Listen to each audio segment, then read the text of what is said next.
नमस्कार दोस्तों, परमा एजुकेशन की यूट्यूब चैनल पे आप सभी लोगों का स्वागत करते हैं। आज की क्लास जो चलेगी यहाँ पे पर्यावरण और यहाँ पे बाल मनोविज्ञान को कंबाइन करके चलाया जा रहा है, जिसमें आप लोगों के पर्यावरण के सबसे अधिक और बाल मनोविज्ञान के लगभग 6 प्रश्न शामिल किए गए। तो आज ये जल्दी से और रात में आप लोगों के लिए मैराथन क्लास चलेगी 9 बजे से, जिसमें लगभग 50 प्रश्न शामिल किए गए हैं। तो आज ही जल्दी से, और जो भाई बहन हमारे चैनल पे नए हैं और अभी तक हमारे चैनल को सब्सक्राइब नहीं किया तो क्या करिए, परमा एजुकेशन चैनल को सब्सक्राइब करिए और साथ ही क्या करिए, बेल आइकन का बटन दबा लें ताकि लाइव आने पर आप लोगों के पास एक नोटिफिकेशन पहुंच जाए। तो शेयर कर दीजिए जल्दी से। शेयर तो आप लोग कर ही देते हैं बिना कहे हुए, तो शेयर इस बार भी कर दीजिएगा, जल्दी से शेयर कर दीजिए ताकि अधिक से अधिक लोग हमारे चैनल से जुड़ सके। तो चलिए देखते हैं पहला प्रश्न क्या करा है जी।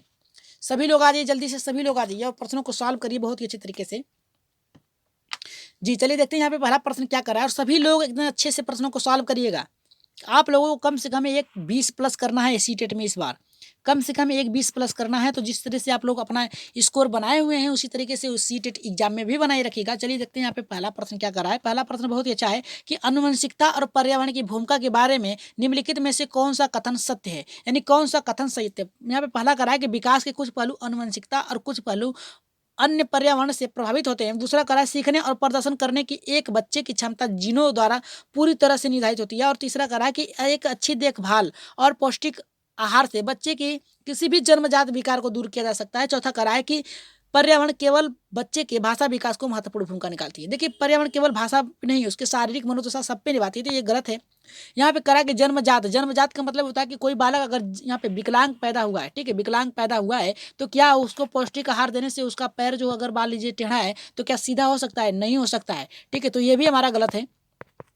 बच्चा हमारा दूसरा सीखने का प्रदर्शन एक बच्चा क्षमता के जीनों जीनों पे ही नहीं निर्भर करता बल्कि उसके वातावरण पे भी निर्भर करता है। तो अगर हमारा तीनों गलत है तो राइट आंसर जाएगा पहले के साथ जाएगा। आगे बढ़ते हैं यहाँ पे दूसरे प्रश्न पे, और लाइक कर दीजिएगा सभी लोग लाइक कर दीजिए क्योंकि प्रश्न बहुत ही अच्छे हैं। तो एक बार लाइक कर दीजिए और चलिए देखते हैं यहाँ पे दूसरा प्रश्न क्या कर रहा है। शेयर तो कर ही देते हैं आप लोग। यहाँ पे देखिए दूसरा करा है कि निम्नलिखित में से कौन सा कथन पियाजे के सिद्धांत के अनुसार कहा नहीं जा सकता, यानी जिन पियाजे के अनुसार कहा नहीं जा सकता कौन सा कहा यहाँ पे कथन। पहला करा है कि विकास गुणात्मक चरणों में होता है, ये तो हमारा सही है। दूसरा हमारा कह रहा है, यहाँ पे देखिए दूसरा ये कह रहा है हमारा कि बच्चे अपनी दुनिया के बारे में ज्ञान का निर्माण प्रयोग करते हैं, ये भी सही है।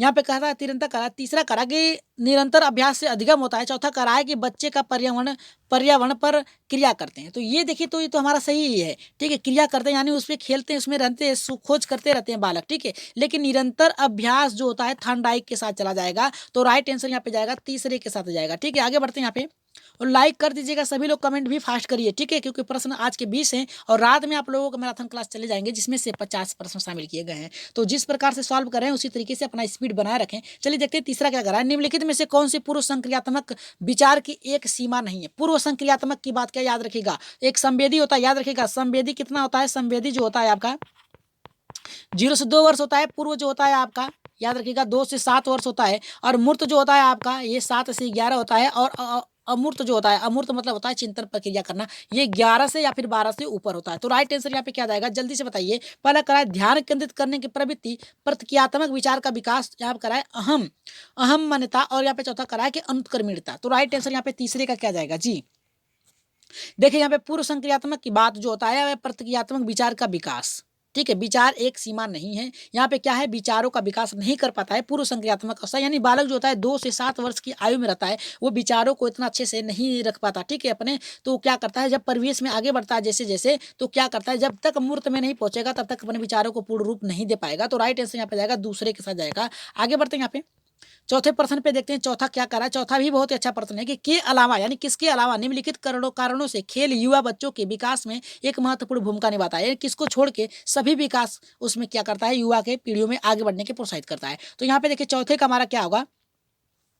पहला करा है कि वे अपने शरीर का निपुणता प्राप्त करते हैं। दूसरा करा है कि वे उनकी इंद्रियों को उज्जीवित करता है। तीसरा करा है ये समय बिताने का एक दुखद तरीका, सुखद तरीका है। चौथा करा है कि वे नए कौशल हासिल करने और उसके सीखते हैं जिन्हें वो कब कब उपयोग किया जा सकता है। तो इसका राइट आंसर क्या जाएगा, पहला होगा, दूसरा होगा, तीसरा या फिर चौथा। देखिए क्या रहा है, कह रहा है कि के अलावा यानी किसके अलावा निम्नलिखित कारणों में से खेल युवा बच्चों के विकास में एक महत्वपूर्ण भूमिका निभाती है, यानी किसके अलावा, यानी किसके अलावा। तो राइट आंसर यहाँ पे जाएगा चौथे के अलावा, ठीक है। राइट आंसर जाएगा चौथे के अलावा जाएगा। चलिए आगे बढ़ते हैं यहाँ पे पांचवें प्रश्न पे आगे बढ़ते हैं। देखते हैं पांचवा प्रश्न कितने लोगों का सही होता है, क्योंकि प्रश्न बहुत ही अच्छा ये है।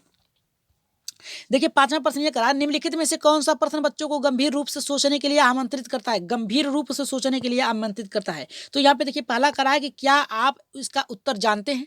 दूसरा करा है कि सही जवाब क्या है? तीसरा करा है कि क्या आप इसी तरह की स्थिति के बारे में सोच सकते हैं? और चौथा करा है कि विभिन्न तरीकों से हम इसे कैसे हल कर सकते हैं? तो राइट आंसर यहाँ पे क्या जाएगा? जल्दी से बताइए। यहाँ पे कहा क्या है कि गंभीर रूप से सोच सकते हैं, मतलब चिंतन कर सकते हैं। क्या कर सकते हैं?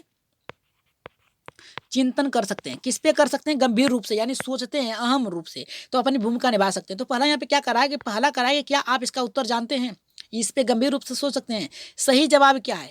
या फिर क्या आप इसी तरह से स्थितियों के बारे में सोच सकते हैं, या फिर विभिन्न तरीकों से हम इसे कैसे सॉल्व कर सकते हैं? तो इसका देखिए 5वें का राइट आंसर हो जाएगा, चौथे के साथ जाएगा। ठीक है, विभिन्न तरीकों से हम इसे कैसे इसको सॉल्व कर सकते हैं, तो राइट आंसर यहाँ पे जाएगा, चौथे के साथ जाएगा। ठीक है, आगे बढ़ते हैं यहाँ पे छठे प्रश्न पे।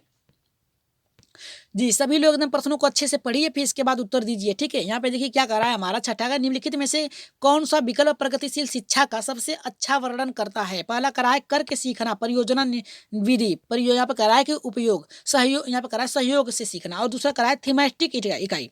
अब बात करते हैं थीमेटिक होता क्या है। थीमेटिक होता क्या है जरा कमेंट करिए, फिर इसके बाद हम बता रहे हैं आपको थीमेटिक में होता क्या है। इसका कमेंट आप लोग करिए, जिसको भी पता है एक बार कमेंट करिए, फिर इसके बाद हम आपको बता रहे हैं थीमेटिक होता क्या है। थीमेटिक इकाई नियमित इकाई परीक्षण रैंकिंग, और यहाँ पे दूसरा करा है व्यक्तिगत अधिगम क्षमता समूह बनाना, छात्रों में लेबलिंग करना, यानी लेबलिंग का मतलब होता है बांटना। क्या होता है?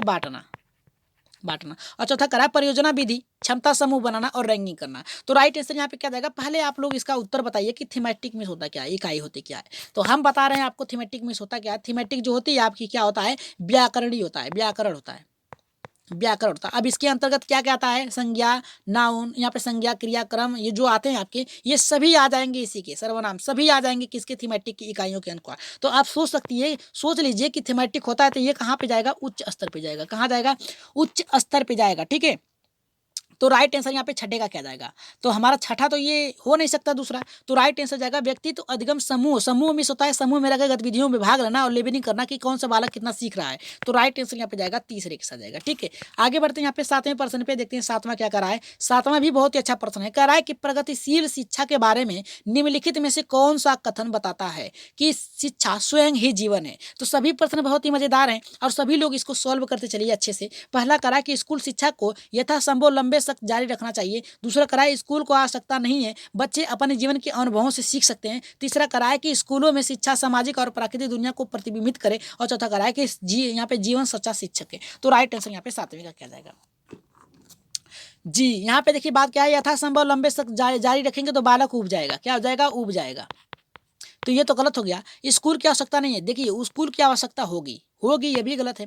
स्कूल की सीमा यहाँ पे सामाजिक और संस्कृति, यहाँ पे प्राकृतिक दुनिया की प्रतिबिंबित, मतलब क्या है कि आईना दिखाने की बात कर रहा है। ये तो हो ही नहीं सकता। यहाँ पे जीवन जो है सच्चा शिक्षक है। तो राइट आंसर यहाँ पे जाएगा, चौथे के साथ जाएगा, एकदम राइट आंसर जाएगा, चौथे के साथ जाएगा। आगे बढ़ते हैं यहाँ पे 8वें प्रश्न पे, देखते हैं 8वां क्या करा है। 8वां भी बहुत ही मजेदार प्रश्न है कि कोहल वर्ग के सिद्धांत के योगदान के रूप में निम्नलिखित में से किसे माना जाता है? किसे माना जाता है? पहला यहाँ पे कह रहा है कि कोहल वर्ग के सिद्धांत के योगदान के रूप में निम्नलिखित में से किसे माना जाता है? जी, कमेंट करिए और लाइक ठोक दीजिए सभी लोग, एक बार लाइक ठोक दीजिए। ठीक है, यहाँ पे देखिए क्या करा हमारा पहला कि उसके सिद्धांत ने संज्ञानात्मक परिपक्वता और नैतिक परिपक्वता के बीच एक सहयोग को यहाँ पे समर्थ किया, और दूसरा करा है हमारा यहाँ पे कि इस सिद्धांत में विस्तृत परीक्षण किया गया। तीसरा करा है कि यह नैतिक तर्क और कार्यवाही के बीच एक स्पष्ट संबंध स्थापित करता है, और चौथा करा है कि उसका विश्वास है कि बच्चे नैतिक दार्शनिक है। तो राइट आंसर यहाँ पे 8वें का क्या जाएगा? जी, राइट आंसर जाएगा यहाँ पे पहले के साथ जाएगा। याद रखिएगा किसके साथ जाएगा? पहले के साथ जाएगा। आगे बढ़ते हैं यहाँ पे 9वें प्रश्न पे, देखते हैं 9वां यहाँ पे क्या करा, और इसे सभी लोग कर चुके हैं। ठीक है, निकटवर्ती विकास का क्षेत्र संदर्भित करता है। क्या? पहला करा है कि उसका चरण जो जब तक अधिकतम संभव हो, और दूसरा करा है कि उस विकासात्मक चरण को जब बच्चा सीखने की पूरी जिम्मेदारी लेता है, और तीसरा करा है कि एक संदर्भ को जिसमें बच्चा सहयोग से सही स्तर के साथ कोई कार्य लगभग स्वयं करता है। चौथा करा है कि उस सीखने के बिंदु को जब सहयोग वापस लिया जा सकता है। तो राइट आंसर यहाँ पे 9वें का क्या जाएगा?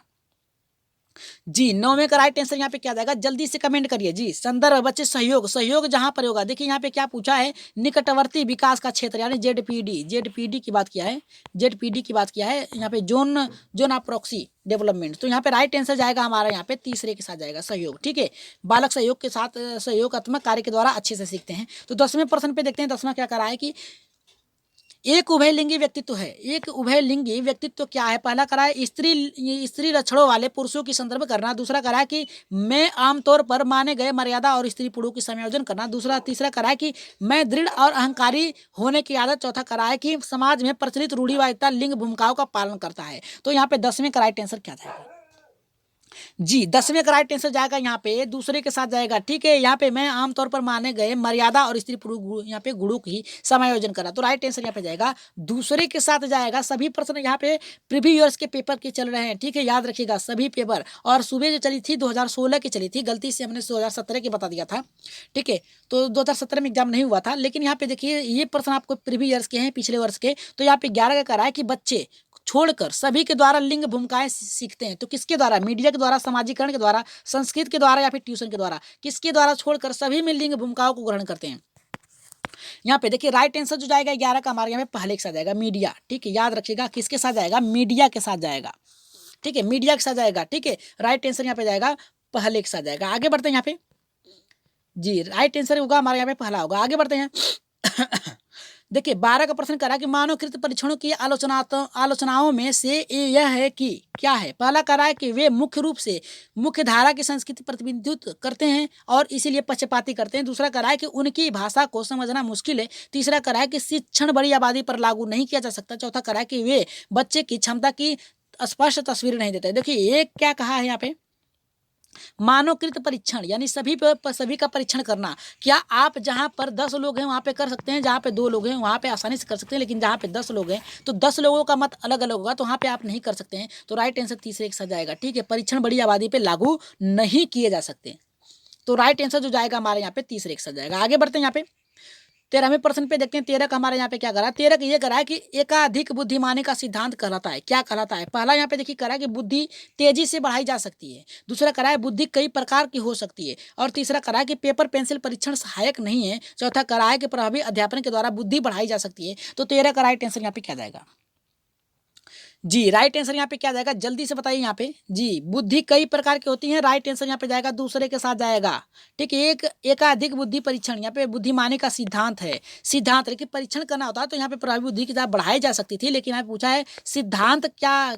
सिद्धांत कहता है कि बुद्धि कई प्रकार के होते हैं। किसी की सीखने की गति जो होती है तीव्र होती है, किसी की सीखने की गति निम्न होती है। ठीक है, तो राइट आंसर दूसरे के साथ गया था। 14वें प्रश्न पे आगे बढ़ते हैं। देखते हैं 14 का क्या करा है, जो कि बहुत ही अच्छा प्रश्न है कि शिक्षक सीखने के लिए मूल्यांकन और सीखने के मूल्यांकन दोनों का उपयोग करते हैं। तो ये क्या होता है? पहला करा है बच्चों की प्रगति और उपलब्धि स्तर जानने के लिए।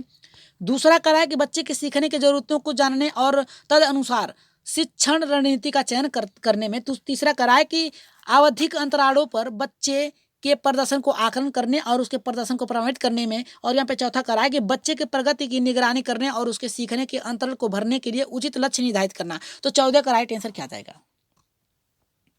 जी 14 का राइट आंसर जाएगा यहाँ पे हमारा तीसरे के साथ जाएगा। किसके साथ जाएगा? तीसरे के। आवधिक अंतरालों पर बच्चे के यहाँ पे प्रदर्शन को आकलन करने और उसके प्रदर्शन को प्रभावित करने। तो राइट आंसर यहाँ पे जाएगा हमारा तीसरे के साथ जाएगा। आगे बढ़ते हैं यहाँ पे 15वें प्रश्न पे, जो कि बहुत ही अच्छा प्रश्न है। निम्नलिखित में से कौन सा सतत और व्यापक मूल्यांकन से संबंधित नहीं है? देखिए सतत मिस होता है लगातार, व्यापक मिस होता है लगातार के उपरांत, पढ़ाने के उपरांत। सतत जो होता है पढ़ाते समय होता है आपकी मूल्यांकन, और जो व्यापक होता है पढ़ाने के उपरांत यानी पाठ खत्म करने के बाद होता है। तो पहला करा है यहाँ पे किससे संबंधित नहीं है, तो इसे भारत के शिक्षा के अधिकार अधिनियम द्वारा यहाँ पे अनिवार्य किया गया। दूसरा करा है कि यह शिक्षण अधिगम प्रक्रिया का एक अभिन्न अंग है। तीसरा करा है कि यह विभिन्न शिक्षा क्षेत्रों में बच्चे की उपलब्धि का केंद्र है। चौथा करा है कि यह बच्चों के धीमे खराब बुद्धिमान के रूप में चिन्हित करने का उपयोगी का होता है। तो राइट आंसर यहाँ पे 15 का क्या जाएगा? जी एकदम करेक्ट जाएगा आपका यहाँ पे 15 का चौथे के साथ जाएगा, एकदम करेक्ट। ठीक है, राइट आंसर यहाँ पे जाएगा हमारा यहाँ पे क्या? राइट आंसर जाएगा हमारा यहाँ पे चौथे के साथ जाएगा। किसके साथ जाएगा? यहाँ पे चौथे के साथ जाएगा। ठीक है, राइट आंसर चौथा होगा। आगे बढ़ते हैं यहाँ पे 16वें प्रश्न पे। देखते हैं 16 का कितने लोगों का सही होता है। कह रहा है कि बच्चों में प्रगति यहाँ पे करा है प्रतिभाशालीता के कारण हो सकता है। क्या हो सकता है? पहला करा है कि अनुवंशिकता वातावरण के बीच अंतः क्रिया, एक संसाधन समृद्ध वातावरण, और करा है सफल माता पिता। यहाँ पे करा है अनुवंशिकता दिनचर्या। तो राइट आंसर यहाँ पे क्या जाएगा? जल्दी से कमेंट करिए इसका, सभी लोग कमेंट फास्ट करिए, क्योंकि फास्ट क्लास से हम सबसे ज़्यादा फास्ट क्लासेस हमारी चलती है, क्योंकि यहाँ पे सबसे पहले आप लोगों को प्रश्न सॉल्व करा दिया जाता है और अच्छे तरीके से बताया जाता है, बहुत ही फास्ट तरीके से होता है। ठीक है, यहाँ पे एक ही प्रश्न को लेकर 10 मिनट तक नहीं रुका जाता है। ठीक है, तो चलिए यहाँ पे देखते हैं यहाँ पे 16 का राइट आंसर क्या होगा। जी, यहाँ पे करा है राइट आंसर जाएगा यहाँ पे एक यहाँ पे करा है कि अनुशासित दिनचर्या, ठीक है? तो राइट आंसर यहाँ पे जाएगा चौथे के साथ जाएगा। आगे बढ़ते हैं यहाँ पे 17वें प्रश्न पे देखते हैं 17 का क्या करा है। 17 का ये करा है सामाजिक आर्थिक रूप से वंचित पृष्ठभूमि से आने वाले बच्चों को कक्षा के माहौल की आवश्यकता होती है जो उन्हें अच्छा व्यवहार सिखाता है। दूसरा करा है कि उनके सांस्कृतिक और भाषाई ज्ञान को महत्व देने देता है तथा उसका उपयोग करता है। और तीसरा करा है कि उसकी भाषा के उपयोग को हतोत्साहित, देखिए हतोत्साहित कर रहा है जो कि गलत है। और करा है कि बच्चों को उसकी क्षमताओं को आधार पर वर्गीकृत करने की बात करा है, यह भी गलत है। अब बचा हमारा कौन सा, पहला और दूसरा, ठीक है? तो राइट आंसर यहाँ पे क्या जाएगा, सांस्कृतिक और भाषाई भाषाई महत्व देना। देखिए महत्व देने की बात करा है किस पर, केवल दो पे महत्व देने की बात करा है, इसलिए राइट आंसर जाएगा पहले पे आ जाएगा। उन्हें अच्छा व्यवहार सिखाता है, तो राइट आंसर जाएगा यहाँ पे पहले के साथ जाएगा। आगे बढ़ते हैं यहाँ पे 18वें प्रश्न पे देखते हैं 18 का क्या करा है। 18 का ये करा है कि कक्षा में सृजनात्मकता और प्रतिभाशालिता बच्चों के लिए आवश्यक हस्तक्षेप निर्भर करता है। तो यहाँ पे हस्तक्षेप का मतलब होता है उनको रोकने, ठीक है? तो यहाँ पे पहला करा है कि शिक्षक द्वारा अनुकूलित और प्रेरक निर्देशन तरीकों के उपयोग पर। दूसरा करा है कि उन्हें अतिरिक्त समय दिए जाने पर। तीसरा करा है कि उनके प्रति स्नेही होने के नाते पर। चौथा करा है कि उन्हें अन्य बच्चों को पढ़ाने की जिम्मेदारी देने पर। तो राइट आंसर यहाँ पे 18 का क्या जाएगा जी? राइट आंसर यहाँ पे क्या जाएगा 18 का, जल्दी से कमेंट करिए जी। इसका राइट आंसर जाएगा पहले के साथ जाएगा। याद रखिएगा किसके साथ जाएगा, पहले। शिक्षक द्वारा अनुकूलित और प्रेरक निर्देशन तरीके से उपयोग करना, कि किस प्रकार से बालकों का रुचि का ध्यान रखते हुए उन्हें उन शिक्षण विधियों का प्रयोग करके सिखाया जाए ताकि बालक आसानी से सीख सकें। तो चलिए आगे बढ़ते हैं यहाँ पे 19वें प्रश्न पे। देखिए 19वां हमारा कह रहा है कि अति संवेदनशील यानी नाजुक अवस्था बच्चों को सीखने में मदद करने के लिए निम्नलिखित में से कौन सा तरीका उपयुक्त नहीं है, यानी कौन सा तरीका उपयुक्त नहीं है। पहला करा है एक कार्य को छोटे प्रबंधनीय खंडों में तोड़ना। दूसरा करा है कि अधिगम के वैकल्पिक तरीकों के पेशकश। और तीसरा करा है कि उनके दैनिक कार्यक्रम में शारीरिक गतिविधियों का समावेश। चौथा करा है बेचैन होने पर अक्सर उन्हें फटकार देना। तो क्या नहीं होगा जी? राइट आंसर यहाँ पे नहीं हो सकता। तो राइट आंसर यहाँ पे क्या जाएगा, जल्दी से बताइए। यहाँ पे मदद करने के निम्नलिखित में से कौन सा तरीका उपयुक्त नहीं है। तो राइट आंसर जाएगा यहाँ पे बेचैन होने पर उन्हें क्या करना, अक्सर उन्हें फटकार देना। लेकिन आंसर में दीजिए, देखिए इसका दिया था कौन सा जी, 19 में इसका राइट आंसर दिया था अधिगम के वैकल्पिक तरीकों को पेश करना। अब यहाँ पे देखिए एनसीईआरटी ने इसे माना है, एनसीईआरटी ने इसे माना है। और हम हमारे हिसाब से ये देखिए बेचैन होने पर अक्सर उन्हें फटकार देना, क्योंकि ये नकारात्मक शब्द है कि जब भी बेचैन होंगे तो उन्हें फटकार देंगे तो बालक डर जाएगा, ठीक है? उन्हें आसानी से उनको डर का कारण पता करें, फिर इसके बाद उन्हें सिखाने का प्रयास करें, तभी हो सकता है। तो राइट आंसर जो जाएगा हमारा यहाँ पे चौथे के साथ जाएगा। और एनसीईआरटी ने माना है दूसरा। तो आप इसको बता सकते हैं, आप लोगों को यहाँ पे बराबर बराबर नंबर मिलेंगे। जिनका दूसरा है, जिनका चौथा है, उन सभी लोगों को, ठीक है, यहाँ पे एक एक नंबर मिलेंगे, ठीक है? आगे बढ़ते हैं 20वें प्रश्न में, जो कि अंतिम प्रश्न है। और इसका आंसर आप लोग कमेंट बॉक्स में देंगे कि अलग अलग सोच वाले पैटर्न पर उन बच्चों की पहचान करते हैं जो पहला करा है विकलांग, डिस्लेक्सिया, सृजनात्मकता और यहाँ पे करा है प्रत्यास्थी। तो राइट आंसर यहाँ पे क्या देगा, इसका आंसर आप लोग कहाँ देंगे, कमेंट में देंगे। कहाँ देंगे, कमेंट में देंगे। और कैसा देंगे, सही सही उत्तर देंगे। और रात में आप लोगों के लिए सीडीपी से आप लोग क्या चलेंगे, 50 प्रश्न मैराथन चलेंगे, मैराथन क्लास चलेंगी रात में, ठीक है? मैराथन क्लास चलेंगे और सभी लोग अपनी उपयुक्ता वहाँ पे दिखाइएगा। और इसका आंसर आप लोग देंगे कि विकलांगता होगा, डिस्लेक्सिया होगा, सृजनात्मक या फिर प्रत्यक्षीकरण। तो बता दें कि जो भाई बहन हमारे चैनल पे नए हैं और अभी तक हमारे चैनल को सब्सक्राइब नहीं किया है तो परमा एजुकेशन चैनल को सब्सक्राइब करिए। और सब्सक्राइब करने के साथ बेल आइकन का बटन दबा लें ताकि लाइव आने पर आप लोगों के पास नोटिफिकेशन पहुंच जाए। तो शेयर कर दीजिए अपने अपने ग्रुपों में, शेयर तो कर ही देते हैं आप लोग। और जिनको व्हाट्सअप नंबर चाहिए ले लीजिए, आप लोगों को जल्दी ही आप लोगों को PDF मिल जाएगी। तो चैनल को लाइक करना ना भूलें, जाते जाते एक बार लाइक कर दीजिए, जितने लोग हैं कम से कम लाइक कर दीजिए, ठीक है? निवेदन है कि लाइक कर दीजिए सभी लोग। और आज के प्रश्न आप लोग कैसे लगे, एक बार कमेंट बॉक्स में अपना राय, सुझाव और मत जरूर दीजिएगा। तो आज के प्रश्न आप लोगों को कैसे लगे, और रात की क्लास में जिन लोगों का उत्तर बताया जाएगा उन्हीं लोगों के नाम के साथ बताया जाएगा, ठीक है? तो आज के प्रश्न आप लोग कैसे लगे एक बार कमेंट बॉक्स में जरूर बताएं। तो आज के लिए इतना ही, धन्यवाद।